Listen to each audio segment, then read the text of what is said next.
Assalamualaikum warahmatullahi wabarakatuh. Selamat pagi, Om Swastiastu, Namo Buddhaya, Salam.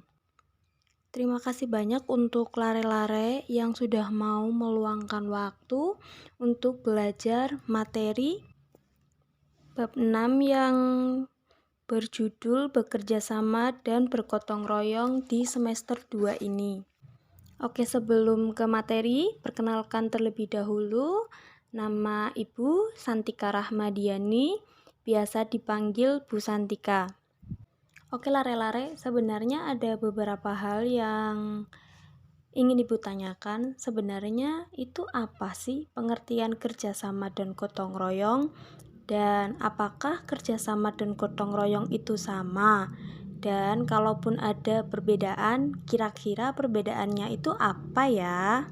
Nah, sebelum ke situ, mari kita bahas terlebih dahulu apa sih itu pengertian dari kerjasama maupun gotong royong. Oke, menurut Kamus Besar Bahasa Indonesia, kerjasama adalah kegiatan atau usaha yang dilakukan oleh beberapa orang untuk mencapai tujuan bersama. Jadi maksud dari beberapa adalah bisa lebih dari 2 orang. Ketika hanya 1 orang, itu tidak bisa dikatakan bekerja sama. Jadi pada intinya ketika kita melakukan kerjasama, itu dilakukan oleh lebih dari 2 orang dan kita memiliki tujuan yang sama. Ketika kita memiliki tujuan yang berbeda, maka itu tidak disebut atau tidak bisa disebut sebagai kerjasama. Oke, yang selanjutnya adalah gotong royong. Pengertian gotong royong adalah bekerja bersama-sama. Atau cangkupan lebih luas, biasanya gotong royong itu berasal dari bahasa Jawa. Gotong yang artinya mengangkat dan royong yang artinya bersama-sama. Jadi pada inti arti dari gotong royong adalah bekerja secara bersama-sama. Jadi intinya menurut inti dari kerjasama dan gotong royong adalah pekerjaan yang semulanya menjadi berat, pekerjaan yang berat ketika kita melakukan kerjasama maupun gotong royong, pekerjaan itu akan menjadi lebih ringan. Nah, semisal kalau kita dikasih pertanyaan, kira-kira apa sih itu contoh kerjasama? Anak-anak ketika kita melakukan kerjasama, terkadang kita lupa, ini kira-kira namanya kerjasama atau bukan ya? Jadi, contoh kerjasama adalah, karena kita masih pelajar, kalian masih pelajar, maka contohnya adalah seperti ketika kalian melakukan diskusi kelompok. Diskusi kelompok itu termasuk ke dalam kerjasama tim. Yang kedua, bisa saja ketika kalian melakukan kegiatan olahraga, kalian bermain voli, bermain sepak bola, ataupun bermain badminton, itu termasuk ke dalam contoh kerjasama.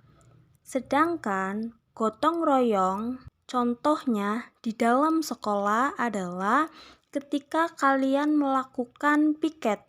Jadi piket merupakan contoh dari gotong royong. Ataupun ketika kalian membersihkan lingkungan sekolah, itu termasuk ke dalam contoh gotong royong di dalam sekolah. Nah, sampai sini paham gak lare-lare? Oke, next kita selanjutnya kita ke slide selanjutnya, yaitu manusia merupakan makhluk sosial. Artinya adalah manusia tidak dapat hidup tanpa bantuan orang lain. Oke lare-lare, kalau diperhatikan sebenarnya manusia itu lahir secara individu, lahir secara sendiri. Tetapi pada dasar kenyataannya manusia itu tidak bisa hidup sendiri. Artinya adalah manusia itu pasti membutuhkan bantuan orang lain.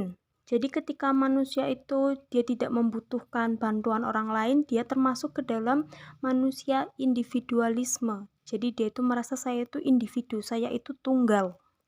Nah, yang selanjutnya, di slide selanjutnya kita membahas tentang budaya gotong royong. Lare-lare, tidak bisa dipungkiri bahwa semua negara ataupun setiap negara pasti memiliki budayanya masing-masing. Contohnya, di negara Indonesia sendiri juga memiliki budaya. Salah satunya adalah budaya gotong royong. Gotong royong merupakan kegiatan bersama masyarakat di sebuah lingkungan.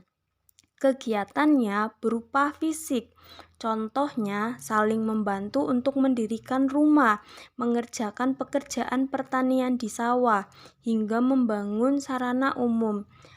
Jika kita lihat dari budaya gotong royong itu lebih berupa fisik.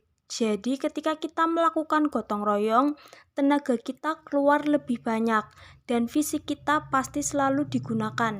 Itu ketika kita melakukan gotong royong ya lare-lare. Oke, next selanjutnya bentuk gotong royong. Itu contohnya apa sih?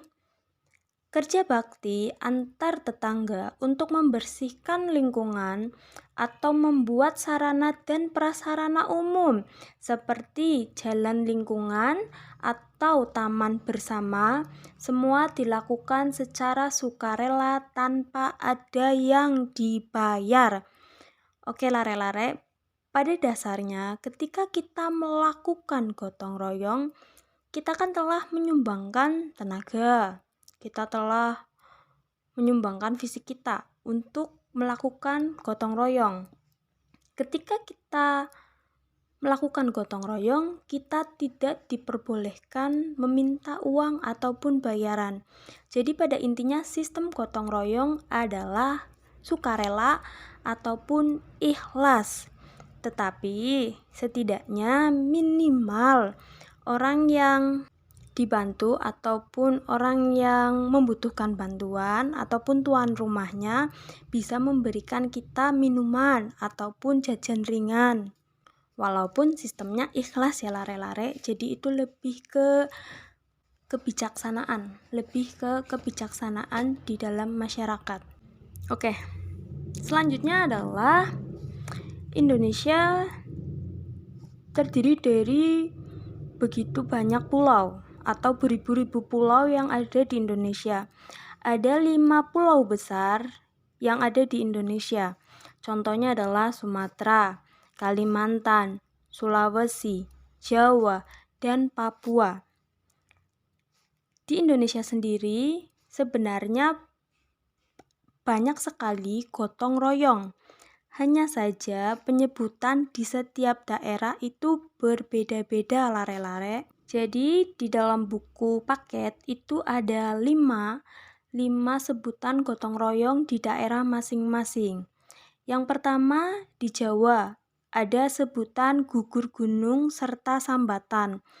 Jadi lare-lare sambatan itu lebih ke ketika kita membantu seseorang di dalam acara pernikahan, acara hitanan juga bisa, ataupun di acara ketika ada orang yang meninggal, kita bisa melakukan sambatan. Yang kedua, di Bali mengenal istilah ngayah. Ngayah itu hampir sama dengan sambatan, hanya saja beda penyebutannya ya lare-lare. Yang ketiga, di Batak ada tradisi Marsiadapari atau yang biasa disebut dengan gotong royong di ladang atau di sawah. Jadi sistem gotong royong di Batak adalah kita bergotong royong di ladang maupun sawah. Sedangkan yang keempat, di Minahasa ada Mapalus. Gotong royong membantu pemasangan rumah panggung, memanen, pernikahan, dan ada acara kematian. Itu di daerah Minahasa. Yang selanjutnya, nomor 5, di Sunda ada tradisi rereongan. Jadi rereongan itu merupakan gotong royong dalam bentuk patungan beras atau uang dalam jumlah yang sama. dan uang digunakan untuk warga yang membutuhkan atau sakit ataupun terkena musibah. Jadi rereongan masyarakat itu semisal dari si A, dia menyumbang uang 100.000, maka warga yang lain juga harus iuran 100.000. Ataupun ketika si A dia menyumbang beras sebesar 5 kg, maka masyarakat yang lain juga akan menyumbang beras yang sama, yaitu 5 kg. Jadi sistemnya sama nggih lare-lare. Nah, uang yang terkumpul ataupun beras yang terkumpul itu akan digunakan bagi warga yang membutuhkan, sakit ataupun terkena musibah. Nah, selanjutnya di dalam buku paket juga ada kegiatan sosial ekonomi. Jadi ada 4 kegiatan sosial ekonomi. Yang pertama adalah tradisi jimpitan. Jadi warga mengumpulkan beras untuk membantu tetangga yang kekurangan. Ini lebih sama ke rereongan. Yang kedua adalah arisan. Warga bergotong royong menabung di koperasi. Jadi kalau arisan ini lebih sistemnya gotong royong menabung di dalam koperasi. Oke, yang ketiga adalah arisan tenaga. Arisan tenaga, warga bergotong royong menggarap sawah warga dan bergantian. Jadi pada arisan tenaga itu lebih sistem bantu-membantu di dalam menggarap sawah ataupun pertanian. Jadi contohnya adalah si A punya sawah, lalu masyarakat membantu menanam padi di tempat si A. Jadi si A tidak merasa bekerja secara berat. Nah, nanti di hari berikutnya si A akan membantu masyarakat ataupun membantu tanah ladang yang dimiliki masyarakat. Jadi sistemnya adalah bergantian. Sampai sini paham gak lare-lare? Nah, next yang selanjutnya itu adalah koperasi. Jadi koperasi menjadi sarana bergotong royong dalam ekonomi. Jadi ketika kita menabung di koperasi ataupun kita melakukan pinjaman di koperasi juga bisa, karena itu lebih ke dalam ekonomi di dalam masyarakat. Nah, lare-lare ketika kita melakukan kerjasama dan gotong royong, tidak dapat dipungkiri bahwa pasti ada nilai penting yang terkandung di dalam kerjasama dan gotong royong. Jadi kalau kita perhatikan pada buku paket, itu ada 5 nilai penting kerjasama dan gotong royong. Yang pertama adalah saling memahami, yang kedua saling menghargai, yang ketiga saling membantu, yang keempat saling mengatasi kekurangan, dan yang kelima menguatkan kebersamaan. Oke lare-lare, Ibu jelaskan yang pertama adalah saling memahami. Ketika kita melakukan gotong royong, pastikan kita berbaur dengan begitu banyak masyarakat. Ketika kita melakukan gotong royong, maka kita akan memahami bahwa oh, ternyata pekerjaan membersihkan lingkungan itu sangat melelahkan ya. Akhirnya kalian akan memahami bahwa oh, ternyata pekerjaan membersihkan lingkungan begitu sangat melelahkan, maka kalian akan memahami profesi pekerjaan yang lain. Jadi kalian tidak akan merendahkan profesi yang lain, semisal kayak tukang yang mengambil sampah ataupun seseorang yang membersihkan lingkungan. Kalian tidak akan meremehkan profesi mereka karena kalian sudah memahaminya di dalam gotong royong. Yang kedua adalah saling menghargai. Ketika kita melakukan gotong royong maupun kerjasama, kita pasti akan menghargai. Contoh di dalam kerjasama, kita akan menghargai perbedaan pendapat. Jadi manusia itu tidak bisa memiliki satu pemikiran yang sama. Pasti kita memiliki pemikiran yang berbeda-beda. Maka dari itu, kita akan memiliki sifat saling menghargai sesama manusia walaupun perbedaan pemikiran. Dan yang ketiga adalah saling membantu. Ketika kita melakukan gotong royong, pasti ada beberapa orang yang memiliki kendala. Contohnya adalah ada teman kalian yang tubuhnya pendek, sedangkan kalian tubuhnya tinggi. Dia bertugas untuk membersihkan jaring laba-laba. Otomatis dia kan tidak bisa membersihkan jaring laba-laba tersebut. Nah, nanti bukankah kalian akan membantu dia di dalam membersihkan jaring laba-laba? Jadi akan ada nilai saling membantu. Oke.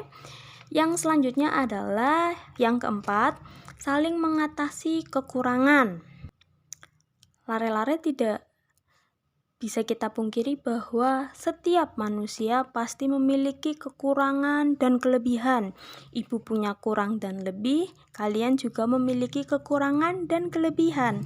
Contoh di dalam saling mengatasi kekurangan. Yang pertama adalah digambarkan dalam kerjasama seseorang yang tunanetra dan seseorang yang lumpuh. Yang tunanetra dapat menggendong yang lumpuh atau mendorongnya di kursi roda, sedangkan yang lumpuh dapat memberi petunjuk jalan dengan memberi aba-aba. Itu salah satu contoh mengatasi kekurangan nggih lare-lare. Nah, selanjutnya yang kelima adalah menguatkan kebersamaan. Ketika kita melakukan gotong royong maupun kerjasama, itu kan dilakukan secara bersama-sama.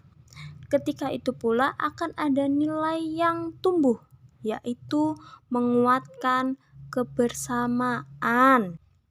Sampai sini lare-lare barangkali ada yang masih bingung, ada yang masih belum tahu. Bisa berkomentar di kolom komentar nggih lare-lare. Kurang dan lebihnya ibu juga minta maaf sebesar-besarnya, barangkali masih banyak kekurangan atau sulitnya materi untuk dipahami. Untuk di video ini kita membahas sampai ke nilai penting kerjasama dan gotong royong. Dan di video selanjutnya kita akan membahas landasan karakter kerjasama dan gotong royong. Dan tugas kalian, jangan lupa like, comment, and subscribe. Wabillahi taufiq wal hidayah. Wassalamualaikum warahmatullahi wabarakatuh.